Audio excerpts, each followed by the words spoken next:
Hi, good day everyone. Today I want to share if you're using the sliding AC type motor, after 5-6 years you will become very slow. So how to DIY? You just open the motor, the cover. You can see this DC motor. Some people call mini motor. So you don't need to take out anything. You just need to unscrew this. You use a screwdriver. I already unscrew a bit. Okay, you can take out like this.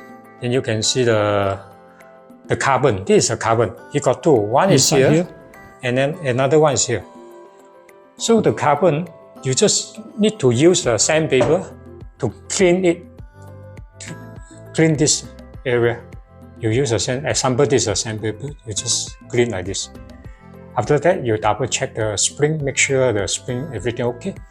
But most of the case, if after 5-6 years, the spring not so strong enough, you pull a bit longer, the spring got more powerful, then you just pull back and screw back, both sides, here and here.